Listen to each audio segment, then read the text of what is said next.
नमस्कार विद्यार्थी मित्रांनो, स्वागत आहे तुमचं संकल्प सायन्स अकॅडमीच्या ऑनलाईन प्लॅटफॉर्मवरती.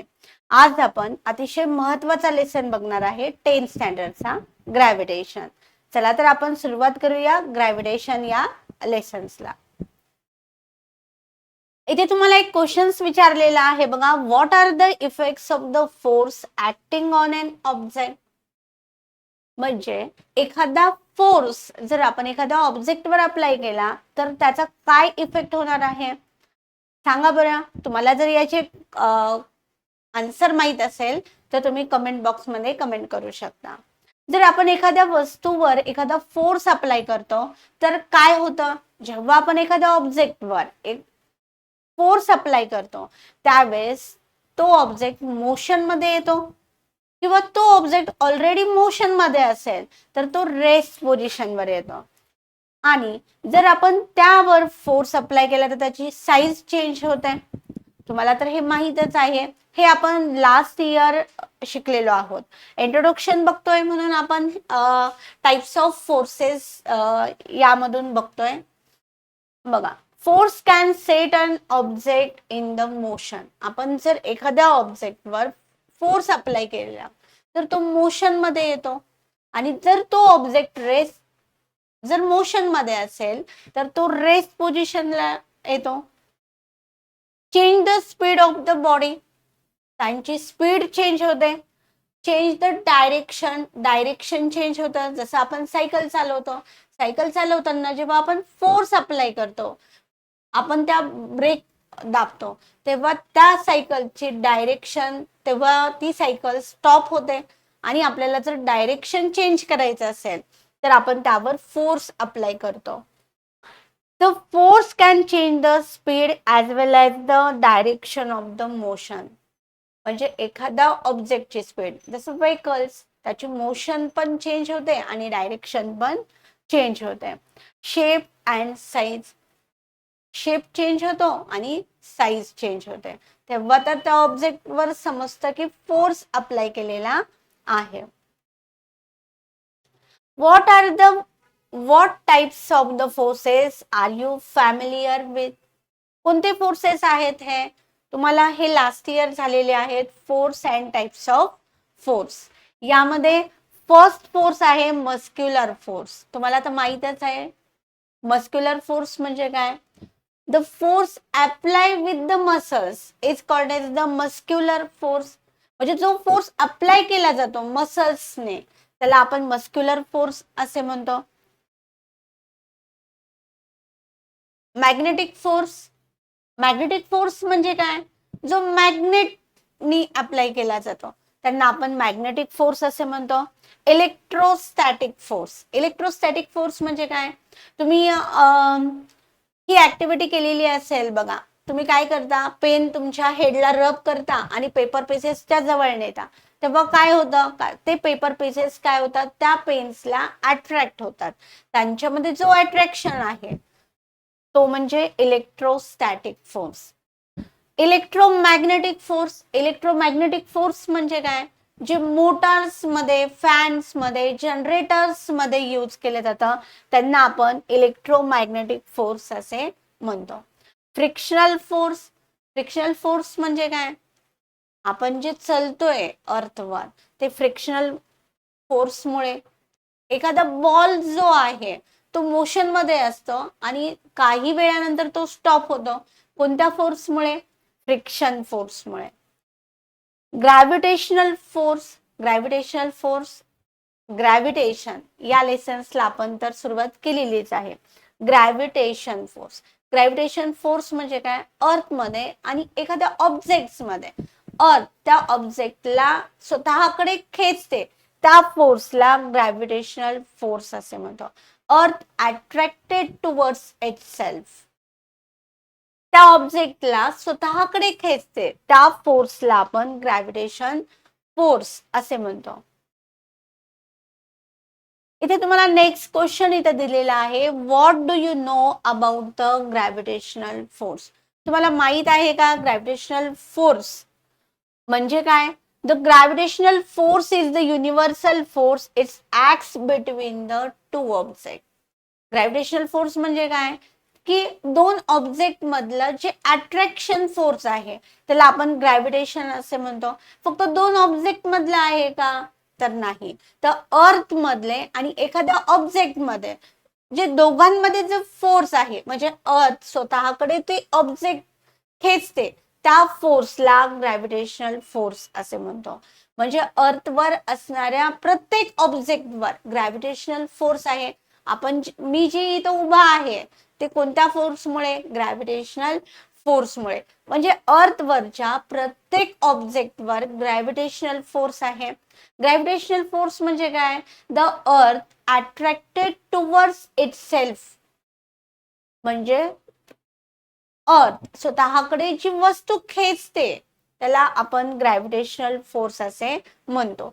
हा जो फोर्स आहे तो दोन ऑब्जेक्ट मध्ये असू शकतो. समजा इथं दोन बॉल आहे, तर त्या दोन बॉल मध्ये अट्रॅक्शन फोर्स आहे, त्याला आपण ग्रॅव्हिटेशनल फोर्स असे म्हणू शकतो. अर्थ मध्ये आणि मून मध्ये जो फोर्स आहे त्याला आपण ग्रॅव्हिटेशनल फोर्स असे म्हणतो. त्याला ग्रॅव्हिटेशन फोर्स हे जे डिस्कवर केलेलं आहे सर आयझॅक न्यूटन. या सरांनी ग्रॅव्हिटेशन फोर्स बद्दल जास्त डिस्कवर केलेलं आहे. म्हणजे यांची एक डिस्कवरी आहे, यांची एक स्टोरी आहे की ते तुम्हाला माहित आहे. हे जे आयझॅक न्यूटन सर ऍपलच्या झाडाखाली बसलेले होते आणि जेव्हा ऍपल्स व्हर्टिकली डाऊनवर्ड आले, जेव्हा ते ऍपल तुटून खाली आले, व्हर्टिकल डाऊनवर्ड एका सरळ रेषेमध्ये खाली आले, तेव्हा त्यांना असा प्रश्न पडला की हे जे ऍपल आहे ते व्हर्टिकलीच का आलं, ते हॉरिझॉन्टली का गेलं नाही, ते तिरक का नाही गेलं. मग याच्यावर त्यांनी डिस्कवर केलं, यांनी शोधून काढलं. म्हणजे अर्थ जेव्हा एखाद्या ऑब्जेक्ट्सला अट्रॅक्ट करते, ती स्वतःकडे खेचते, अर्थच्या सेंटरकडे खेचते, त्या फोर्सला ग्रॅव्हिटेशनल फोर्स असे म्हणतो. बघा, after much thought he comes to the conclusion that earth must be attract the apple toward itself. म्हणजे अर्थ काय करते, ते ऍपल स्वतःकडे खेचते. Such attractive force must be directed towards the center of the earth.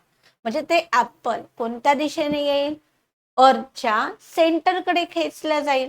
म्हणजे समजा इथे तुम्हाला जर इथे बघा एक अर्थ, इथे तुम्हाला फिगर दिलेली आहे, इथे अर्थ आहे आणि ऍपल दिलेला आहे. म्हणजे या ऍपल, प्रत्येक ऍपलची इथं हाईट डिफरंट आहे आणि जेव्हा हे ऍपल खाली पडेल तेव्हा ते व्हर्टिकल डाऊनवर्ड म्हणजे व्हर्टिकली खाली येईल आणि अर्थच्या सेंटरकडे खेचलं जाईल. म्हणजे हे जर ऍपलचं झाड जर ह्या साईडने असेल तरीही ऍपल सेंटरकडेच अट्रॅक्ट होईल.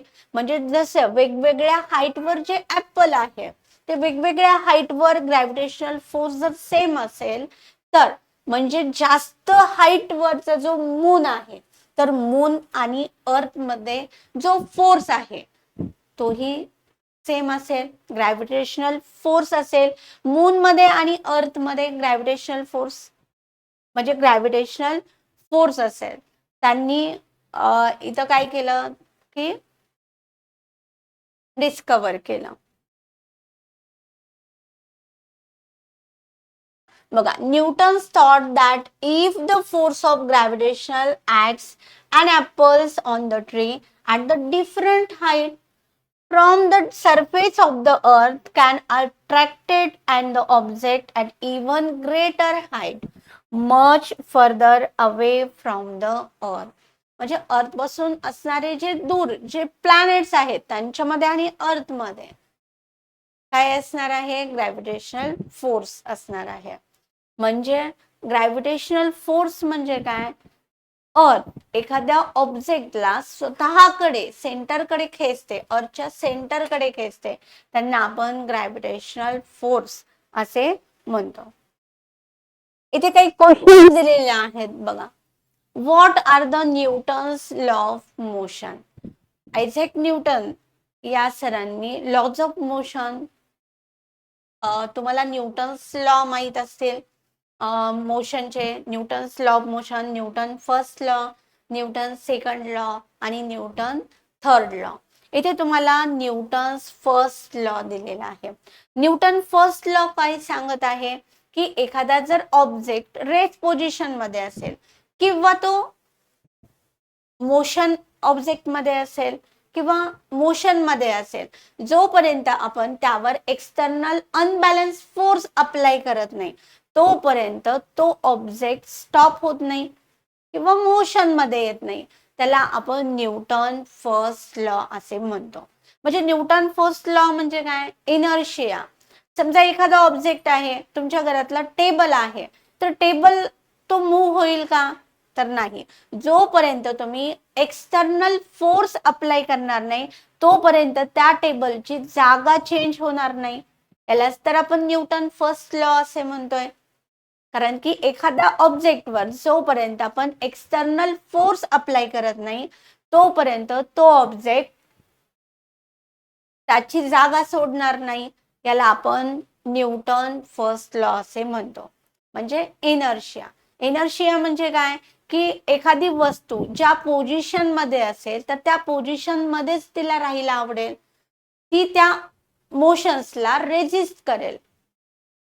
म्हणजे समजा बॉल मोशन मध्ये आहे तर हा बॉल मोशन मध्येच राहील जोपर्यंत आपण एक्सटर्नल फोर्स अप्लाय करणार नाही तोपर्यंत तो स्टॉप होणार नाही.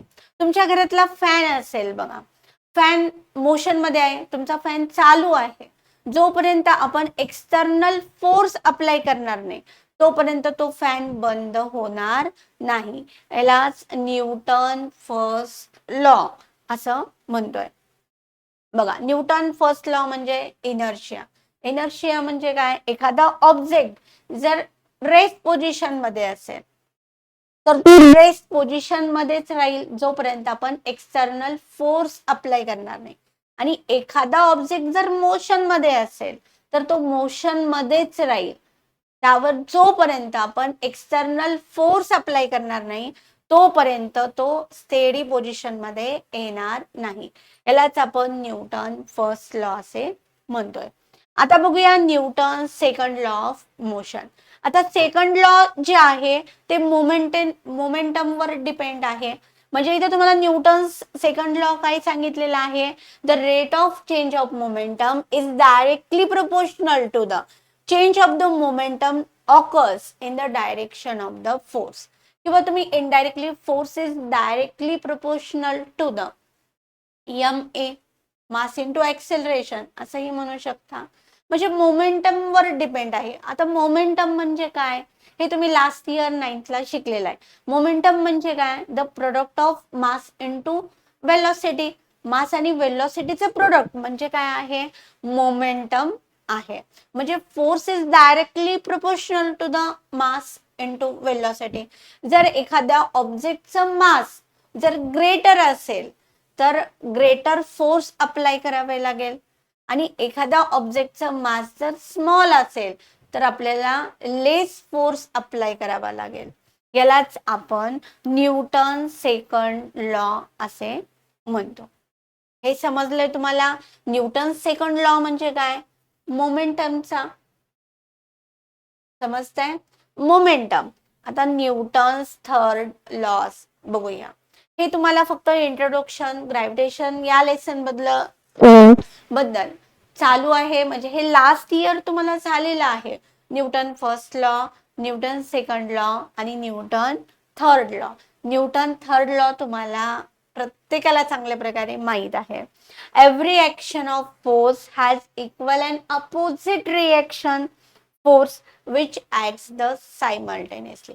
ऍक्शन फोर्स आणि reaction force has to be equal simultaneously. म्हणजे ऍक्शन फोर्स आणि रिएक्शन फोर्स हा एकदाच घडतो, एकाच वेळेला घडतो. जर तुमच्या मित्राने तुम्हाला चापट मारली, तुम्ही लगेच काय करता? शांत बसता का? लगेचच हात होता.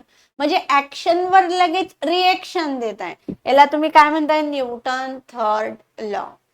जर तुम्ही खूप फोर्सने जर वॉलवर तुम्ही काय केलं?